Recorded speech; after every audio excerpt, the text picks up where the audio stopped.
दमयंती अब बहुत खुश थी। अब मेरे अंदर डायनी की शक्तियां भी हैं और कर्ण पिशाचिनी की भी। इसका मतलब अब मैं सबसे ज्यादा शक्तिशाली हूँ।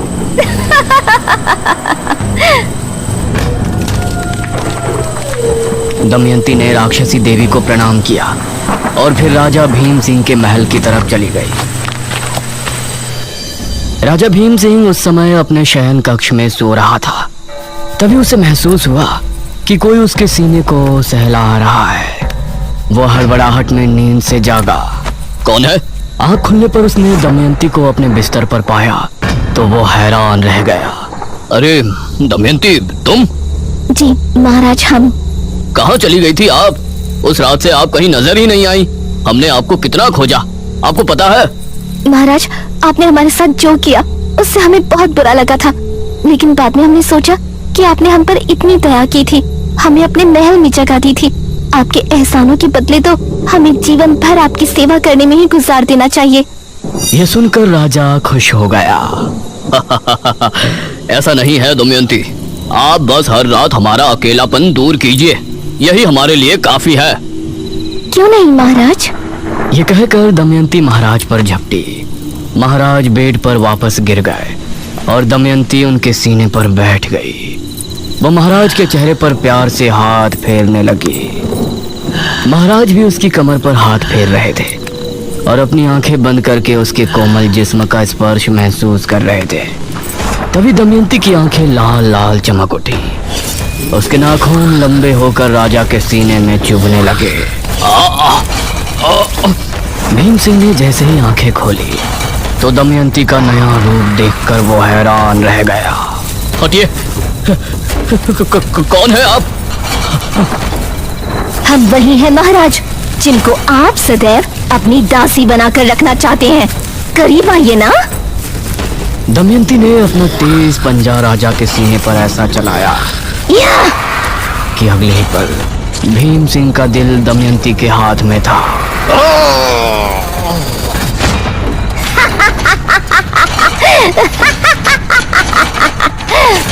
राजा भीम सिंह को खत्म कर दमयंती खिड़की से बाहर कूद गई और बिजली की रफ्तार से वहां से भाग निकली। वो अब बहुत खुश थी। उसके बाद वो सीधा अपने माँ बाप के पास पहुंची।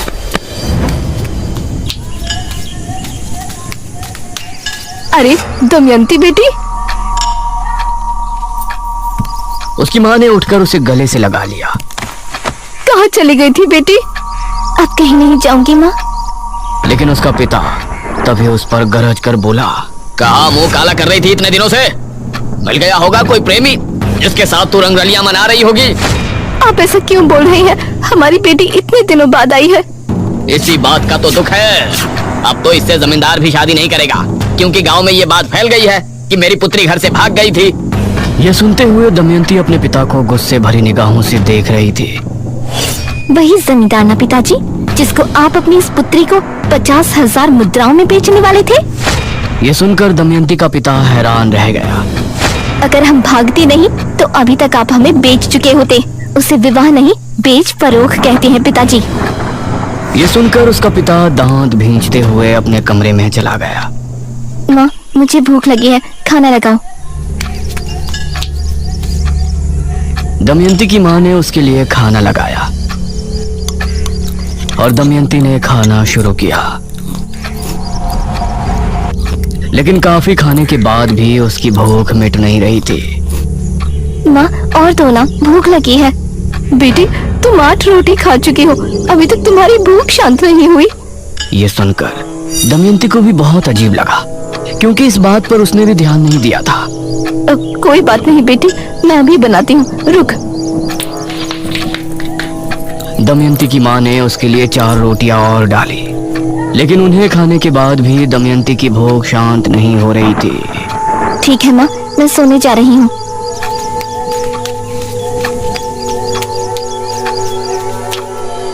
ये मुझे क्या हो रहा है? इतना खाने के बाद भी भला मैं भूखा क्यों महसूस कर रही हूँ?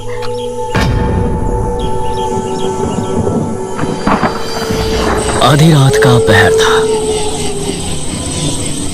चारों तरफ घना जंगल। दमयंती डरी सहमी सी अंधेरे के बीच खड़ी थी। ये मैं कहाँ आ गई? क्या मैं सही जगह हूँ? वो इधर उधर देख रही थी, लेकिन घने जंगल के अलावा कुछ भी नजर नहीं आ रहा था।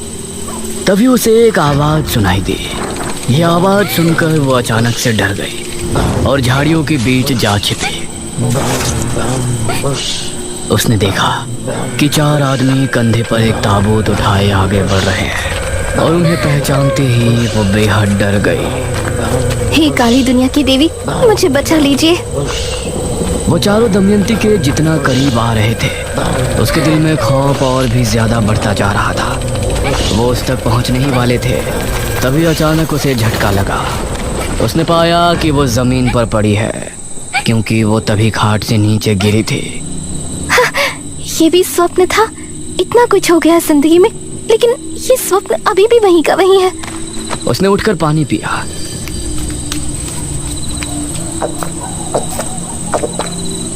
लेकिन उसकी प्यास और ज्यादा बढ़ गई। ये क्या हो रहा है मुझे? उसके शरीर में सिहरन होने लगी थी और उसकी आंखें अपने आप ही लाल होने लगी थी। वो उसी समय जंगल की तरफ भाग निकली। उसके नाखून लंबे हो गए और वो बहुत गर्मी महसूस करने लगी। उसकी चमड़ी भी भयानक हो गई थी। ये मुझे क्या हो रहा है? तभी उसे एक अक्स दिखाई दिया, जो कि तांत्रिका का था। तांत्रिका? तूने मुझे मारकर मेरी शक्तियां तो ले ली है ना? तू भी अब मेरी तरह डायनी बन चुकी है। तुझे अब रोजाना एक इंसान का खून पीना होगा, तभी तू खूबसूरत और जवान रह सकेगी। ये कहकर वो आग से गायब हो गया और ये सुनकर दमयंती के पैरों तले जमीन निकल गई। वह तेजी से गांव की तरफ दौड़ी। उसे बहुत प्यास लगी थी और अब उसे बर्दाश्त नहीं हो रहा था। वह चौक पर खड़ी गांव के घरों को देख रही थी। इनमें से किसी घर में जाकर अपनी प्यास बुझानी पड़ेगी, वरना मैं ऐसे ही बदसूरत बनी रहूंगी। तभी उसे सामने एक आदमी आता हुआ नजर आया, जिसने खुद को चादर से ढका हुआ था। वो बिजली की रफ्तार से भागी और उस पर झपट पड़ी। वो उसे लेकर झाड़ियों में गिरी और अगले ही पल झाड़ियों से उस आदमी के चीखने की आवाजें गूंजने लगी।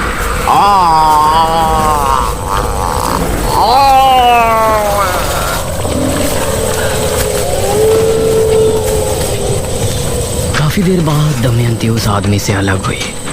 अब उसका शरीर फिर से इंसानों के जैसा हो गया था। उसकी आंखें, उसके नाखून सब पहले जैसे हो गए थे और अब वो खूबसूरत दिख रही थी। अब मुझे घर चलना चाहिए, कहीं माँ ने देख लिया तो सदमे में चली जाएगी। वो उसी समय वहां से भागी और घर पहुंचकर आराम से सो गई। अब उसकी प्यास बुझने के बाद उसे चैन की नींद आ गई थी।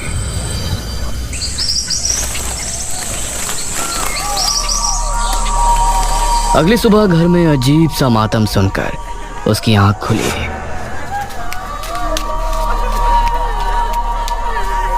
वो कमरे से निकली तो उसके घर के बाहर कुछ लोग जमा थे। उसके पिता की लाश जमीन पर पड़ी थी और उसकी माँ वहीं खड़ी आंसू बहा रही थी। ये क्या? ये कैसे हुआ? जरूर इस पर किसी जानवर ने हमला किया होगा। पूरे शरीर से खून गायब है। उसने देखा कि उसके पिता के लाश के पास वही चादर पड़ी थी जो उस आदमी ने ओढ़ी थी, जिसका शिकार उसने पिछली रात को किया था। ये जानकर उसके पैरों तले जमीन निकल गई कि उसने अपने ही पिता को मार दिया था। उसके पिता का अंतिम संस्कार किया गया और अपनी माँ को सफेद साड़ी में देखकर उसे बहुत बुरा लग रहा था, लेकिन अब जो हो गया था उसे बदला नहीं जा सकता था। वह हर रात को एक मर्द का खून पीने जाती और उसकी सुंदरता निखरती जाती। जो भी लड़का उसे पसंद करता वो उसी को अपना शिकार बनाती, क्योंकि उसको मर्द के नाम से ही नफरत हो गई थी। इसी तरह 40 साल और गुजर गए और अब उसकी माँ भी बूढ़ी होकर खत्म हो गई। गांव के लोग उसके बारे में तरह तरह की बातें करने लगे थे, क्योंकि वो 75 साल की होने के बाद भी बूढ़ी नहीं हो रही थी।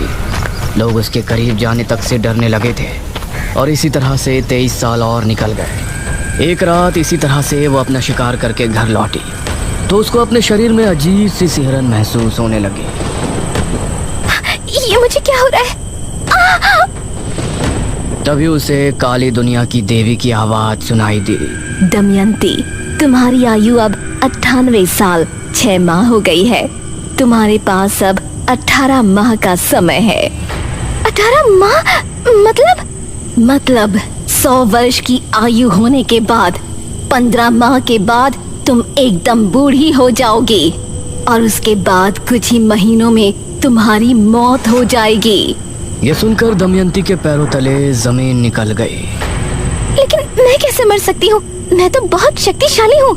डायनी योनि का एक नियम होता है, आयु के 100 वर्ष पूर्ण होने के बाद वो किसी भी इंसान का खून नहीं पी सकती, न ही किसी मनुष्य का शिकार कर सकती है।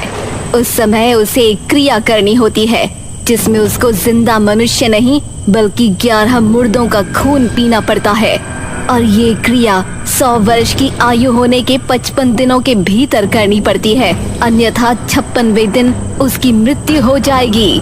लेकिन जब मैं किसी मनुष्य को मार ही नहीं सकती और जिंदा मनुष्य का खून पी नहीं सकती, तो इस क्रिया को करूंगी कैसे? वो तुमको करना है। कैसे करना है ये सब तुमको देखना है, लेकिन उस क्रिया को करने के बाद ही तुम्हारी आयु 1000 साल बढ़ जाएगी, अन्यथा तुम्हारा अंत हो जाएगा। ये सुनकर दमयंती को कुछ भी समझ नहीं आया कि वो आगे क्या करे। इस तरह बेरमपुर में राजा विश्वजीत के प्रजाजन महामारी से जूझ रहे थे। महाराज, नगर में फैली महामारी अब और बढ़ चुकी है। अब इससे नहीं निपटा गया तो राज्य पूरी तरह से तबाह बर्बाद हो जाएगा। इस महामारी से निपटने का बंदोबस्त हम अवश्य करेंगे मंत्री जी। उसी समय एक आदमी वहां पहुंचा। महाराज की जय हो। जी, कौन है आप? महाराज, हम आपके पड़ोसी राज्य बल्लभगढ़ के राजा इंद्रसेन के दूत हैं। उन्होंने आपको शीघ्र ही मिलने बुलाया है। उनका कहना है कि आपके राज्य पर जो संकट आया है उससे निपटने में वो आपकी सहायता करना चाहते हैं। पिताश्री, हमें नहीं लगता कि वो हमारी इस महामारी से निपटने में कोई सहायता कर सकते हैं। हमें स्वयं ही कुछ करना पड़ेगा। समस्या गंभीर है राजकुमारी, हमें एक बार अवश्य ही उनसे मिलना चाहिए। हम आज रात ही उनके राज्य के लिए निकलते हैं। ठीक है पिताश्री, इस महामारी का जो भी हल निकले आप शीघ्र ही वापस आने की कोशिश करें, क्योंकि अगर आप इस बीमारी का इलाज नहीं ढूंढ पाए तो हमें ही कुछ करना होगा। अवश्य राजकुमारी। उसके बाद महाराज विश्वजीत सेनापति के साथ महल से निकले थे और फिर रास्ते में उनको एक सुंदर कन्या मिली जो कोई और नहीं बल्कि दमयंती ही थी। दमयंती राजा विश्वजीत को किस तरह मिली और कैसे उसने राजा विश्वजीत को अपने प्रेम जाल में फंसाकर अपने 11 मुर्दों के खून पीने वाली क्रिया को अंजाम दिया, ये सब आप पिछले भाग में देख चुके थे। अंत में राजकुमारी मेघालय ने दमयंती पर हमला करके उसकी क्रिया भंग की थी और फिर दमयंती के शरीर वापस शक्ति पाने से पहले राज्य की सेना ने दमयंती को एक गुफा में बंद कर दिया था। कहा गया था कि अगर राजकुमारी मेघालय के कदम उस गुफा पर पड़ेंगे तो दमयंती जिंदा हो सकती है। और 6वें भाग में आपने देखा कि राजकुमारी मेघालय जो इस जन्म में मेघना है, उसने अपने पिछले जन्म के पिता की लाश को एक गुफा से ढूंढकर निशिरमोलों के हवाले कर दिया था और फिर अपने शहर वापस आ गई थी। लेकिन भाग के अंत में हमने देखा था कि दमयंती एक ताबूत से बाहर आ गई है जो कि उसी गुफा में रखा था। वो कैसे वापस आई और अब आगे क्या करने वाली है, ये सब जानने के लिए आइए देखते हैं आगे की कहानी। तभी जनकपुर का माहौल बदल गया था। तेज तूफानी हवाएं चलने लगी और आसमान में काले बादल छा गए। हे भगवान, आज तो लगता है तूफान आने वाला है। आसमान में बिजली कड़क कर बार बार गुफा पर गिर रही थी। उसकी गहराई में एक और ताबूत रखा था जो पिछली बार भी हमने देखा था। उसके अंदर से धम धम की आवाज हुई और फिर उसका ढक्कन खुल गया। धीरे से उसके अंदर से दमयंती बाहर आई। उसके चेहरे पर अजीब सी मुस्कान थी। उसकी आंखें लाल लाल चमक रही थी और नाखून बहुत पैने हो गए थे। हम जाग उठे हैं, हम फिर से आजाद हो गए, आजाद हो गए हम। वो भयानक अंदाज में हंसती हुई गुफा से बाहर की ओर बढ़ गई। उसके चेहरे पर एक रहस्यमय मुस्कान थी जो आने वाले खतरे की तरफ इशारा कर रही थी। वो तालाब के किनारे पहुंची तो उसे पानी में उसका अक्स नजर आया। उसने पाया कि वो बूढ़ी दिख रही है। अरे ये क्या, मैं बूढ़ी कैसे हो सकती हूँ? मेरी आयु तो 1000 साल हो गई थी। तभी उसे तांत्रिका की आवाज सुनाई दी। घबरा नहीं, पहले के जैसे अब तुझ में कमजोरी नहीं आएगी। लेकिन मैं बूढ़ी क्यों हो गई? इस तरफ मेघना से बात कर रही थी। इशिता, वो दमयंती किस गुफा में है, इसका पता तो हमने लगाया ही नहीं ना। अरे यार, हम उस गांव में गए थे मृत्युंजय अमृत का सैंपल लाने। उसके बाद तो वहाँ की राजकुमारी निकली। निशिर मोलो से हमारा सामना हुआ और आखिर में तूने उन्हें महाराज की लाश देकर हमेशा के लिए वापस भेज दिया। अब इस चैप्टर को क्लोज करना यार। उस दमयंती का क्या हुआ, तू इस बारे में क्यों सोच रही है? नहीं, हमें उसके बारे में पता होना चाहिए ना। ओ बहन, तू अब काम पर ध्यान दे। दमयंती तब तक जिंदा नहीं होगी जब तक तू उस गुफा में कदम नहीं रखेगी जिस गुफा में उसे रखवाया गया था। और हमें तो उस गुफा के बारे में कुछ पता ही नहीं है। इसका मतलब न तू कभी उस गुफा के अंदर जाएगी न कभी वो वापस उठेगी। ये सुनकर मेघना चुप तो हो गई, लेकिन उसके दिमाग में अभी भी बहुत से सवाल चल रहे थे।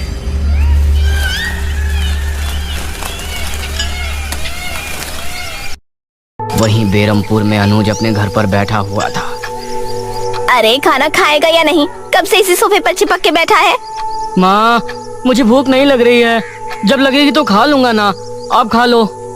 अब उन्हें कैसे बताऊं कि मुझे मेघना की याद आ रही है। इससे अच्छा तो निशिर मोलो कभी इस गांव से जाते ही नहीं। मेघना यहाँ मेरे साथ तो रहती।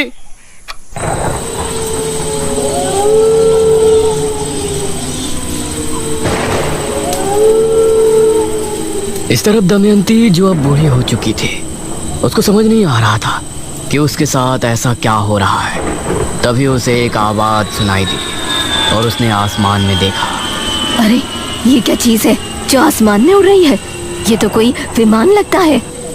उसने आंखें बंद की तो उसे विमान में बैठे हुए लोगों की आवाजें सुनाई दी। अरे इस विमान में मनुष्य बैठे हैं। मतलब इस युग में मनुष्य हवा में उड़कर यात्रा करते हैं। ये संसार इतना आगे निकल गया है। ऐसे में कितने सालों बाद उठी हूँ। कहीं मेरे 1000 वर्ष पूरे तो नहीं हो गए। तभी उसे जोरों की प्यास लगने लगी। बहुत प्यास लगी है।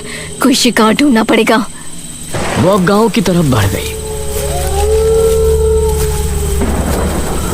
जनकपुरी में सभी गांव के लोग अपने अपने घरों में घुस गए थे। इस तरह का तूफान तो जनकपुरी में कभी नहीं आया।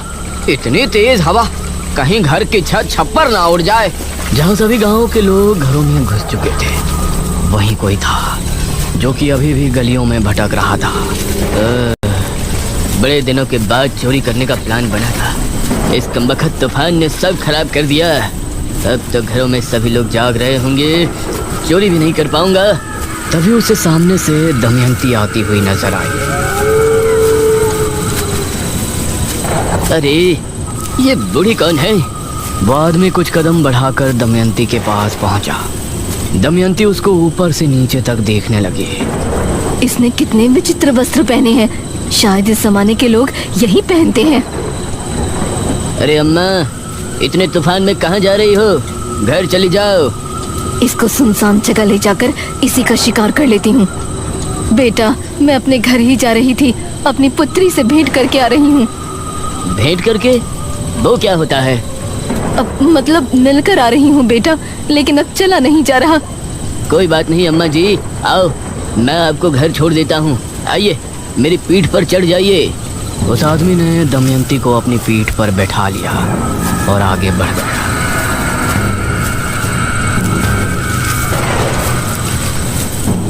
इस जमाने के लोग तो काफी शरीफ हैं। ये अच्छा है, मुझे इनका शिकार करने में ज्यादा मेहनत नहीं करनी पड़ेगी। तभी वो आदमी मन में सोचने लगा, इस बुढ़िया के घर में कोई नहीं रहता होगा, तभी तो अकेली आ रही है। अब इसके घर जाऊंगा और फिर इसे मौत के घाट उतार कर इसका सारा धन लूट कर रफू चक्कर हो जाऊंगा। उस आदमी के मन की बात दमयंती ने सुन ली और उसे गुस्सा आ गया। उसने अपने हाथों को उसकी गर्दन पर जकड़ लिया। अरे अम्मा, क्या कर रही हैं? तेरा ये दुस्साहस, तू मुझे मौत के घाट उतारने की सोच रहा है? ये सुनकर उस आदमी को बहुत हैरानी हुई। दमयंती ने पूरी ताकत से उसका गला घोंट लिया। वो जमीन पर गिरकर खुद को छुड़ाने की कोशिश करने लगा।